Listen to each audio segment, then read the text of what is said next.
Անի համայնքի Շիրակավան բնակավայրում 2024 թվականին մեկնարկել է շուրջ 300 աշակերտի համար նախատեսված կլաստերային համակարգում ընդգրկված դպրոցը։ Նորակառույց կրթահամալիրը կունենա 4 մասնաշենք, 3 հարկ եւ մոտ 2700 քառակուսի մետր տարածք, ապահովելով ուսումնական լիարժեք պայմաններ Անի համայնքի մի քանի բնակավայրերից ժամանող աշակերտների համար։ Հիմա այսօրվա փուլում պատրաստել ենք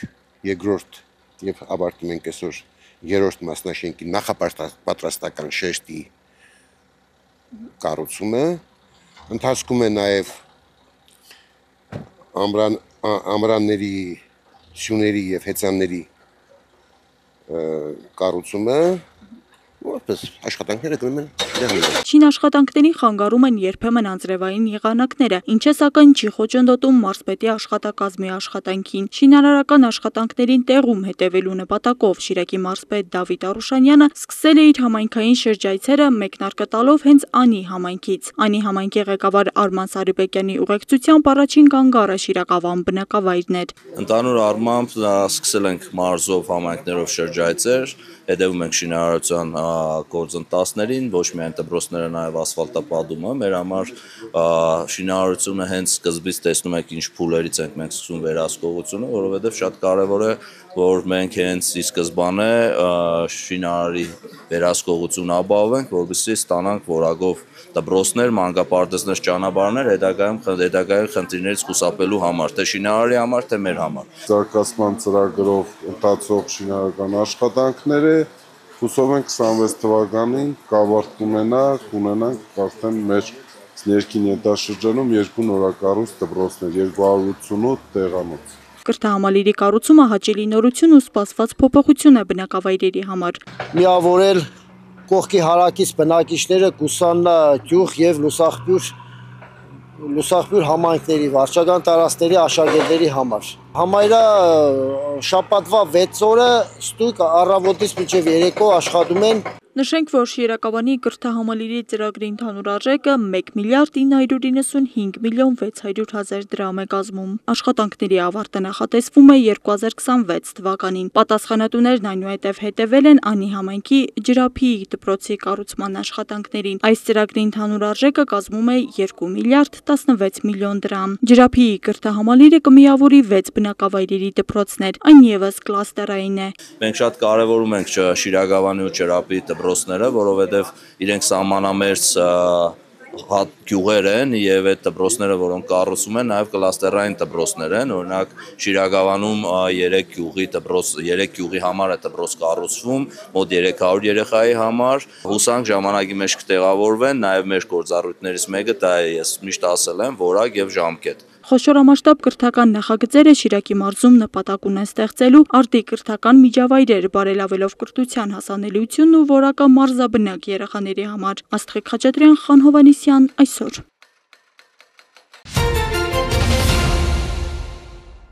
Իրավունքներ անցյալից մինչև այսօր լուսանկարները այս խորագրով 20 բնակավայրերից են արված։ Ներկայացնում են կանանց իրավունքների էվոլյուցիան անցյալի եւ ներկայիս կյանքի կադրերով, որոնք պատմում են փոփոխությունների ու շարունակական պայքարի մասին։ Ցուցահանդեսն իրականացվել է Կենտրոնական Շիրակ տեղական ակտիվ խմբի կողմից Լիբերալ քաղաքականության ինստիտուտի ֆինանսական աջակցությամբ։ Նշենք նաեւ, որ Կենտրոնական Շիրակ տեղական ակտիվ խմբին աջակցում է նաեւ Լիտվոր Շիրակ ծրագիրը։ 1900-ականներից մինչև մեր օրեր ինչպիսի էվոլյուցիա են ապրել եւ կանայք առօրյայում եւ ընդհանրապես իրենց իրավունքներն ինչպիսի էվոլյուցիա են ապրել եւ թերևս մտածեցինք, որ լավագույն տարբերակը դա ցույց տալու ինչու՞ չէ ցուցահանդեսն է։ Կենցաղ, աշխատանք, առօրյա հագուստ, ընտանեկան միջավայր եւ հասարակական դերակատարում։ Այդ լուսանկարները ցուցադրում են, թե ինչպես է փոխվել կնոջ կերպարը, թե ֆիզիկական միջավայրում, թե հասարակական ընկալման մեջ։ 1920-ից մինչև 90-ական թվականներին լուսանկարներ հավաքագրվեցին եւ ամբողջ թիմով այսպես միանգամից ցանկացանք այդ լուսանկարների նոր տարբերակներ ստանալ։ Հիմա այստեղ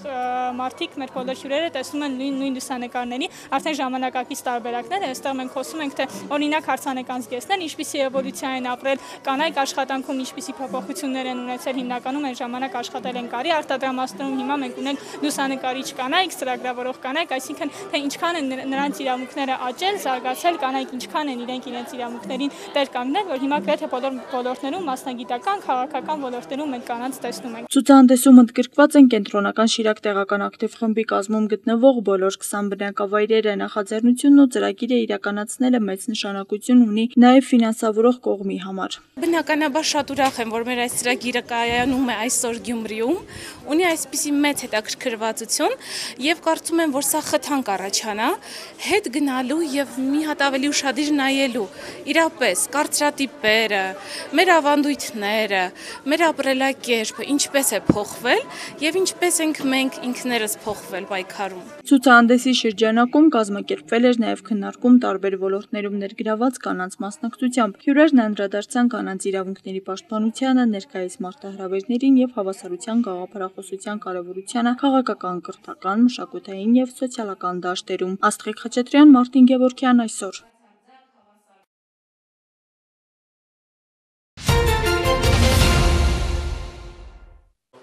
Ապրիլի 25-ից 27-ը Երևանում տեղի ունեցած Հայաստանի լողի մեծահասակների առաջնության գյումրեցի մասնակիցներն են, որոնք քաղաք են բերել 2 առաջին եւ 8 երկրորդ տեղերի մեդալներ։ Առաջին տեղ Հայաստանի ռեկորդով ունեցել ենք Չախոյան Աշոտ, որը այսօր Հայաստանի լավագույն լողորդն է համարվում։ Ունեցել ենք երկրորդ տեղ Վարոսյան Վլադիմիր, Սովարյան Արեգ եւ Խաչատրյան Մարի։ Խաչատրյան Մարի լողացած տարածությունը շատ բարդ տարածություն էր, 400 ամալից,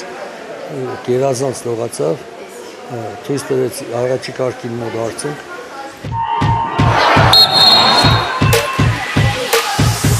Երիտասարդ լողորդները խոստանում են շարունակական դարձնել հաղթանակները, որոնք ինչպես իրենք են նշում միայն իրենց ջանքերի շնորհիվ չէ։ Զբաղեցրել եմ 2 երկրորդ հորիզոնական, դարձել եմ Հայաստանի մեծահասակների փոխ-չեմպիոն։ Գոհ եմ իմ արդյունքներից, մարզիչներս գոհ են ու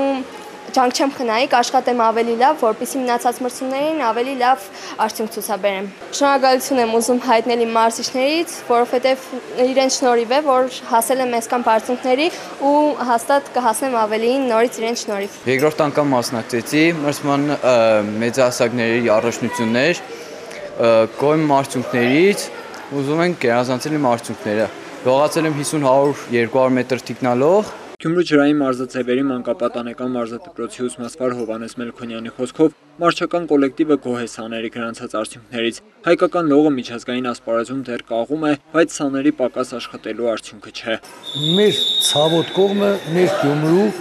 միակ լողավազան ունենալը։ Երկրորդ լողավազանի արկայությունը թույլ կտա մեզ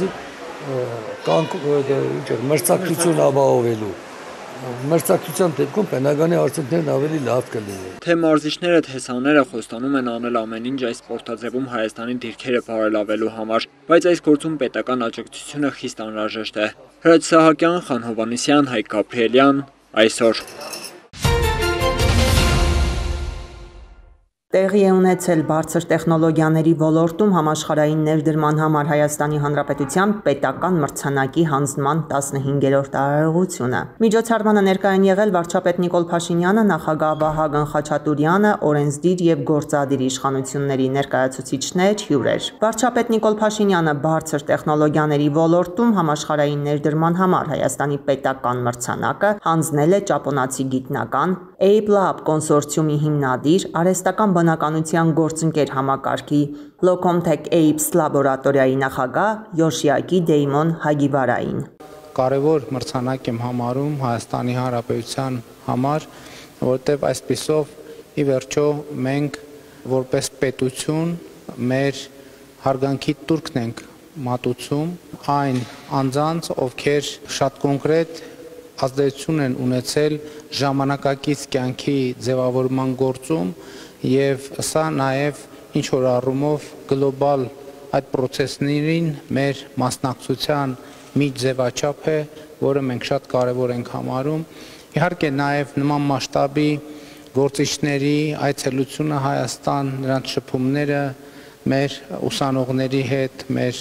գործարար համայնքի հետ, տեխնոլոգիական ոլորտի հետ, նաև կարծում եմ շատ կարևոր եւ լրացուցիչ խթան է մեր երկրում տեխնոլոգիական ոլորտի զարգացման համար եւ իհարկե այս մրցանակաբաշխությունը նաև մեզ օգնում է ստուգել, համոզվել տեխնոլոգիական ոլորտում, կրթության ոլորտում մեր ռազմավարական պատկերացումների ճշգրտության մասին եւ սա նույնպես կարևոր հանգամանք է, որ ուզում եմ ընդգծել։ Ես արդեն երևի 8-րդ անգամ եմ այս մրցանակը հանձնում եւ մի հետաքրքիր այսպիսի օրինաչափություն եմ նկատել, որ մեր բոլոր հյուրերը, որոնց հետ ես շփվելու պատիվ եմ ունենում այս մրցանակաբաշխությունից առաջ, ոնց էլ լինի իրենց խոսակցության ընթացքում ինչ որ մի դրվագ են հիշում դպրոցից։ Պարտադիր ես հիմա ուզում եմ մտքով հետ գնալ, համենայն դեպս եթե ոչ բոլորի դեպքում առնվազն այդ տպավորությունը մնացել է, որ պարտադիր մեր հյուրերը, որոնց հետ քննարկում ենք նրանց անցած ճանապարհը, գործունեությունը, բայց որևէ ձևով, որևէ դրվագով նրանք ինչ որ մի բան պատմում են իրենց դպրոցի մասին եւ ըստ էության սա ընդհանուր առմամբ տպավորություն է ստեղծվում, որ անկախ հետագա կյանքի ընթացքից, կրթությունից եւ այլն մեր բոլորի կյանքում իհարկե դպրոցը շատ էական դեր է կատարում։ Պաշտոնական այցով Ղազախստանում գտնվող Հայաստանի Հանրապետության ազգային ժողովի նախագահ Ալեն Սիմոնյանի գլխավորած պատվիրակությունն Աստանայում հանդիպել է Ղազախստանի խորհրդարանի սենատի նախագահ Մաուլեն Աշինբաևի հետ։ Քննարկումների առանցքում են եղել տարածաշրջանային զարգացումներին եւ Հայաստանի ու Ադրբեջանի միջև խաղաղության հաստատման գործընթացին վերաբերող հարցերը։ Ալեն Սիմոնյանը գործընկերոջը ներկայացրել է Հայաստանի Հանրապետության կառավարության նախաձեռնած խաղաղության խաչմերուկ նախագիծը, կարևորել տարածաշրջանային ենթակառուցվածքների ապաշրջափակումը։ Ազգային ժողովի նախագահը գոհունակությամբ արձանագրել է, որ Հայաստանի եւ Ղազախստանի խորհրդարանների համագործակցությունը կայուն բնույթ է կրում։ Հանդիպմանը կարևորվել է երկու երկրների միջև ուղիղ կանոնավոր ավիահաղորդակցության հաստատումը։ Առանձնահատուկ ընդգծվել է Ղազախստանի իշխանությունների եւ ժողովրդի վերաբերմունքը հայ համայնքի նկատմամբ։ Կողմերը քննարկել են նաեւ թվայնացման եւ տեղեկատվական տեխնոլոգիաների բնագավառում երկկողմ համագործակցության հնարավորությունները։ Մաուլեն Աշինբաևը ողջունել է 2026 թվականին Հայաստանում կենսաբազմազանության կողմերի 17-րդ համաժողովի անցկացումը եւ նշել, որ Ղազախստանը եւս մասնակցելու է այդ կարևոր իրադարձությանը։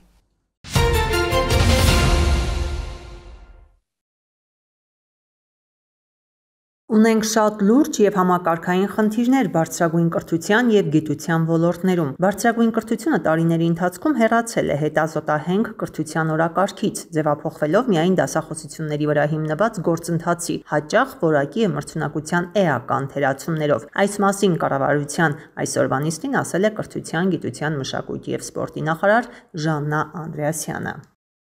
Նա նաև նշել է, որ կուսակցական անձինք եւ պետական պաշտոններ զբաղեցնող անձինք չեն ներգրավվելու խոշորացված բուհերի կառավարման մարմիններում եւ ղեկավար պաշտոններում, ինչը զուգակցվում է էթիկայի ստանդարտների սահմանմամբ։ Այն արգելելու է բուհերում կուսակցական կամ այլ տիպի գործունեությունն ու քարոզը, ասել է նա։ Ոչ մեկիս համար գաղտնիք չի, որ մենք ունենք շատ լուրջ եւ համակարգային խնդիրներ բարձրագույն կրթության եւ գիտության ոլորտում եւ մի քանի պարզ ցուցանիշներ ցույց են տալիս, թե ինչպիսին է իրավիճակը։ Բարձրագույն կրթությունը տարիների ընթացքում հեռացել է հետազոտահենք կրթության օրակարգից, ձևափոխվելով առավելապես դասախոսությունների վրա հիմնված գործընթացի,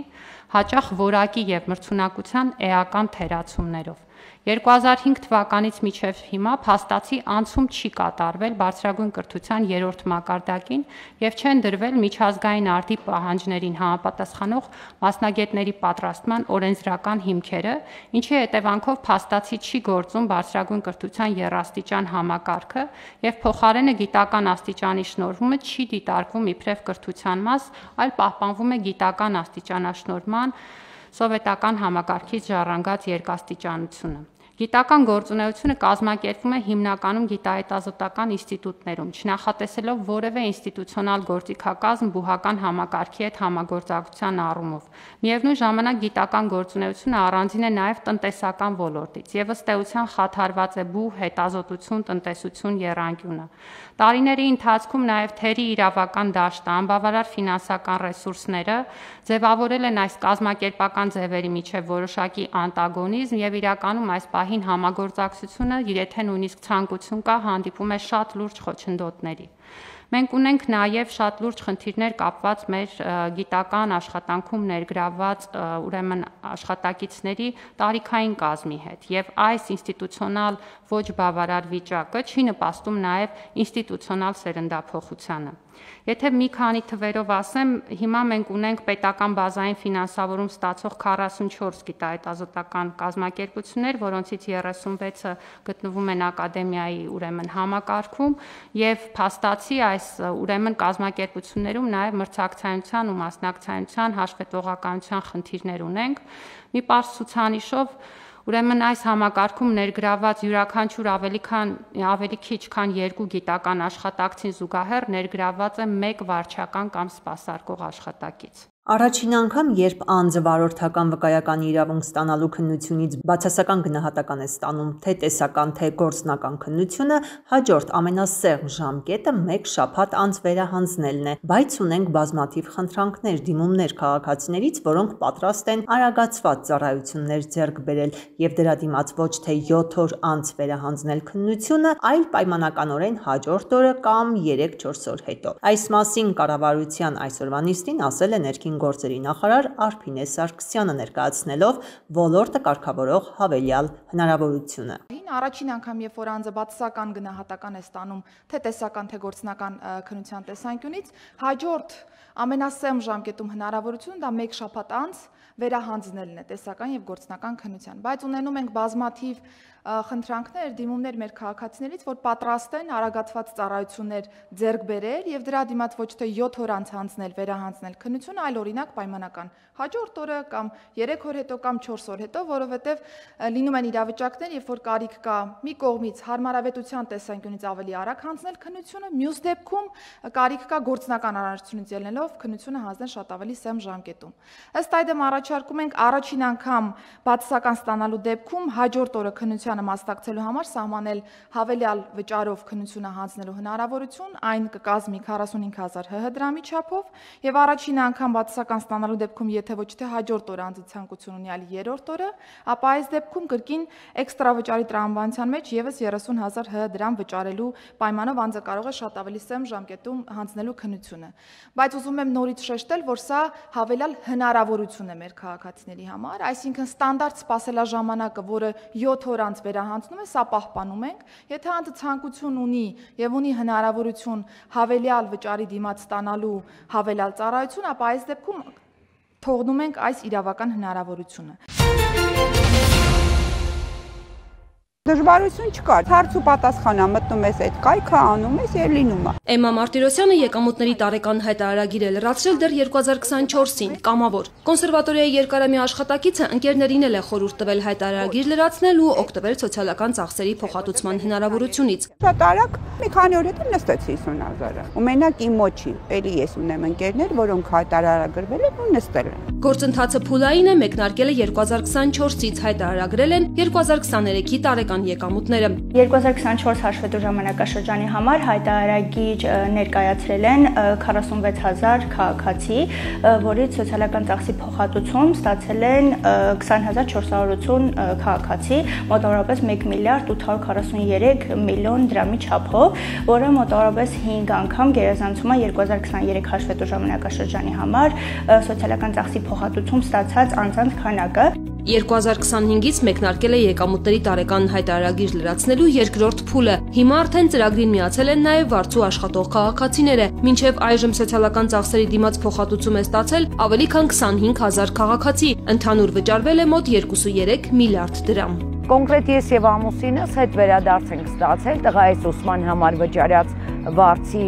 մասով 100.000 դրամ։ Ես եմ ստացել 100.000 դրամ, ամուսինս է ստացել։ Վերադարձված գումարների արդյունքում ես հնարավորություն ունեցա տղայիս երկրորդ կիսամյակի ուսման վարձը մարելու։ Կրթության գծով սոցիալական ծախսերի փոխհատուցման տարեկան առավելագույն չափը 100.000 դրամ է, առողջապահության գծով 50.000 դրամ։ Սակայն մեկ քաղաքացուն կրթական առողջապահական ընդհանուր ծախսերի դիմաց որպես սոցիալական կրեդիտ տարեկան փոխհատուցվող գումարը չի կարող գերազանցել 100.000 դրամը։ Կառավարության որոշմամբ ծախսերի փոխհատուցման համակարգում որոշակի փոփոխություններ են կատարվել։ 2024 թվականի հունվարի 1-ից մինչև 2025 թվականի հունիսի 1-ն ընկած ժամանակահատվածում կատարված սոցիալական ծախսերի մասով սահմանվել է, որ տվյալ դեպքում անկախ այն հանգամանքից, որ սոցիալական ծախսը կատարվել է այլ անձի կողմից, սակայն հայտարարատուի միջոցներով, տվյալ դեպքում հայտարարատու ֆիզիկական անձը հնարավորություն ունի ստանալ սոցիալական ծախսի փոխհատուցում,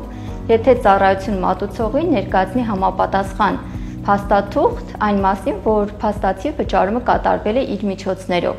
Սա միայն 2024-ի համար, իսկ այս տարվա հունիսի 1-ից հետո կատարված սոցիալական ծախսերը կհատուցվեն, եթե կատարվել են անմիջապես հայտարարատուի միջոցներով։ Կառավարության վերջին փոփոխություններով ընդլայնվել են նաև սոցիալական ծախսերի փոխհատուցման դեպքերը, մասնավորապես կրթության գծով փոխհատուցման ենթակա են նաև 24 թվականի եւ դրան հաջորդող հաշվետու տարիների համար կրթության պետական կառավարման լիազոր մարմնի կողմից երաշխավորված արտադպրոցական եւ ոչ ֆորմալ կրթական ծրագրերի շրջանակներում կատարված ուսման վճարները, մասնավորապես արվեստի, գեղարվեստի, պարարվեստի եւ այլ նմանատիպ ծառայությունների դիմաց ուսման վճարները Փոխհատուցման ենթակա են նաև միջնակարգ կրթական ծրագրերի դասագրքերի վարձակալության վճարները, յուրաքանչյուր աշակերտի համար տարեկան առավելագույնը 3000 դրամի չափով։ Սա միակ դեպքն է, երբ կանխիկով գործարքը ընդունելի է։ Իշահ քաղաքացու վերանայվել են նաև առողջապահական ծախսերից ձևավորվող սոցիալական կրեդիտ ստանալու պայմանները։ Առողջապահության գծով սոցիալական ծախսերը եւս ընդլայնվել են, մասնավորապես 2024 եւ 2025 թվականների հաշվետու տարիների ընթացքում հայտարարատու ֆիզիկական անձի կողմից իր կամ իր ընտանիքի անդամների համար ատամնաբուժական ծառայությունների ձեռքբերման դեպքում այդ ծախսերը ենթակա են փոխհատուցման եկամտային հարկի գումարներից։ Չմոռանանք նաև, որ շարունակում է փոխհատուցվել ապահովագրական փաթեթների ձեռքբերման գծով կատարված ծախսերը, այս մասով որևէ փոփոխություն չկա։ Որպեսզի աշխատող քաղաքացիների եկամուտը սոցկրեդիտի հաշվին տարեկան ավելանա մինչև 100,000 դրամով, ընտանիքինը ավելի, եթե աշխատողների թիվը 1-ից ավելի է, կառավարության ղեկավարը պարբերաբար, կարելի է ասել աշխատանքային շաբաթը սկսում է աշխատողների ստացած հավելյալ եկամուտների թարմ տվյալներ ներկայացնելով։ Թվերի դինամիկան եւ քաղաքացիների արձագանքը ցույց է տալիս, որ ծրագիրն ակտիվանում է, իրազեկվածությունն ավելանում, քաղաքացիների ներգրավվածությունն էլ աճում։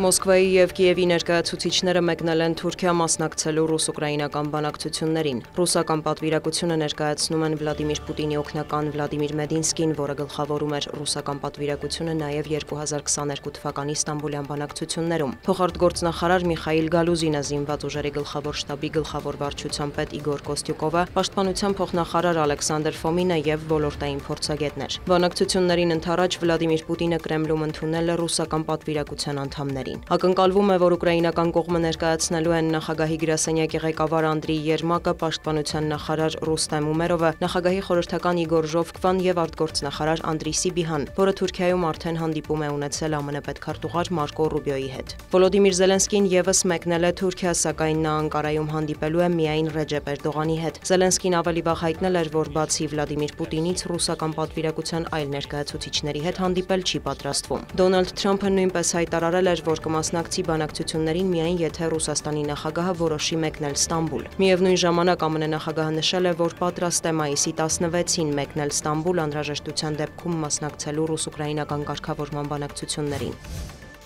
Դիվանագիտական գործընթացների եւ հրադադարի անհրաժեշտության մասին խոսակցությունների ֆոնին Կիևից հայտնել են, որ ռուսական ուժերն օդային հարվածներ են հասցրել Ուկրաինային։ Դնեպրոպետրովսկի շրջանում բնակելի շենքեր եւ քաղաքացիական այլ կառույցներ են վնասվել։ Հրդեհ է բռնկվել Սումիում, վիրավորների մասին տեղեկություններ չեն հաղորդվում։ Չնայած ԱԹՍ-ների հարձակումներին տուժածներ չկան նաեւ Կիևի շրջանում։ Ուկրաինայի զինված ուժերի տվյալով ռուսական կողմն ավելի քան 100 անօդաչու թռչող սարք է արձակել, 62-ը խոցվել է, 29-ը ընկել չհասնելով նշանակետին։ Ռուսաստանի պաշտպանության նախարարությունն էլ մեղադրել է Ուկրաինային Ռոստովի եւ Բելգորոդի մարզերի ուղղությամբ 3 ԱԹՍ արձակելու համար։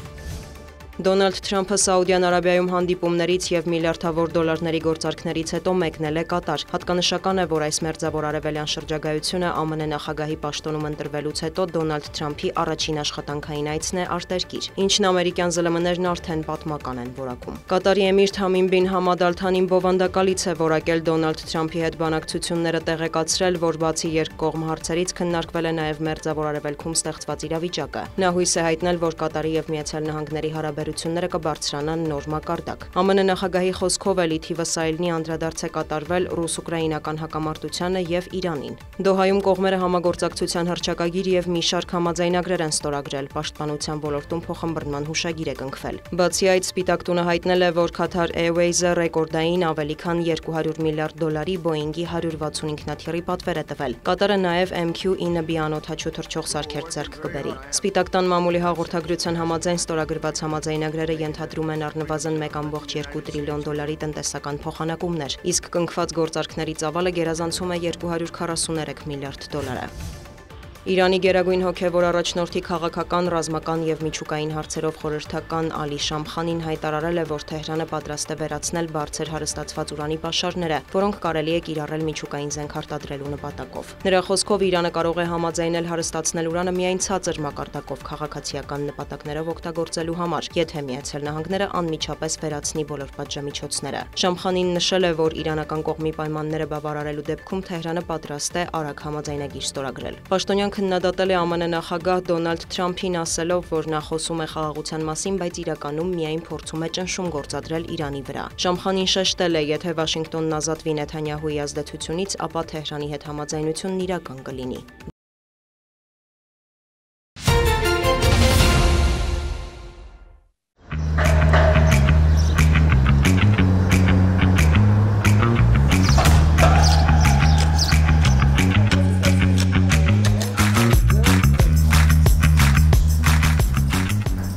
Թումո կապանը դռներն է բացում նաև 18 տարեկանը լրացածների համար, 6-ից 12 ամիս տևողությամբ, ճկուն գրաֆիկով եւ բացառապես անվճար մեծահասակները հնարավորություն կունենան ստանալու տեխնոլոգիական գիտելիքներ։ Թումո լաբերը գալիս են Սյունիքի հարավ, դարձնելով համայնքը տեխնոլոգիական առաջընթացի նոր կենտրոն։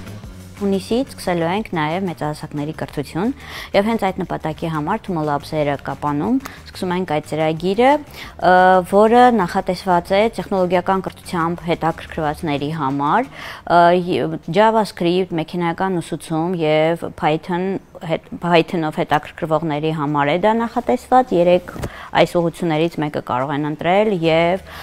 դա ուղղորդված ինքնուսուցման ծրագիր է։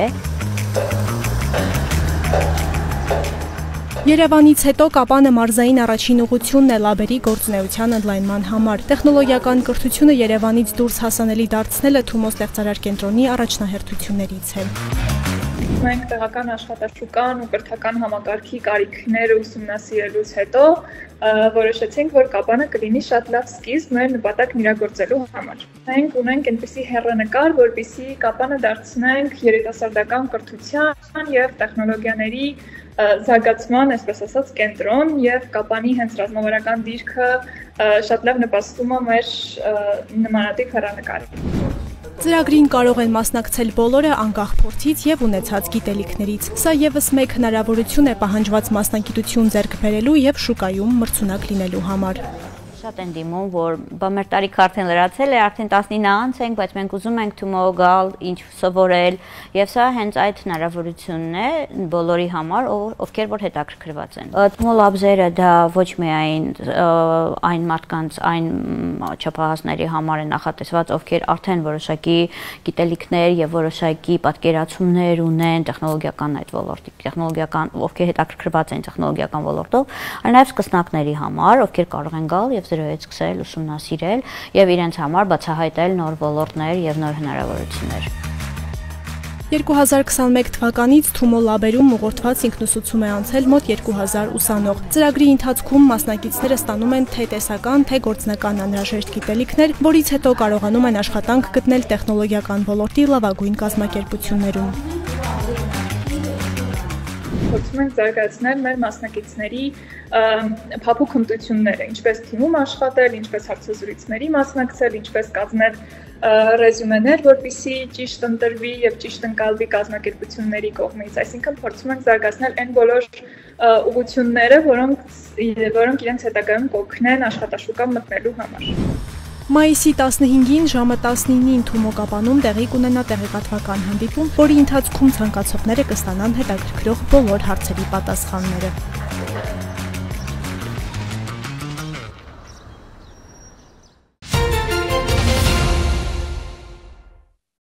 Համայնքային ոստիկանության աշտարակի բաժնի ծառայողները տեղեկություններ էին ստացել, որ Արտաշավան գյուղի 31-ամյա բնակիչը տանը եւ օժանդակ շինություններում ապօրինի պահում է ատրճանակ եւ ռազմամթերք, նախաձեռնվել է քրեական վարույթ։ Արտաշավանցու տան խուզարկությամբ հայտնաբերվել են թմբուկավոր ատրճանակ, ինքնաձիգի պահեստատուփեր եւ տարբեր տրամաչափի 172 փամփուշտ։ Նախաքննությամբ հանգամանքները պարզվում են։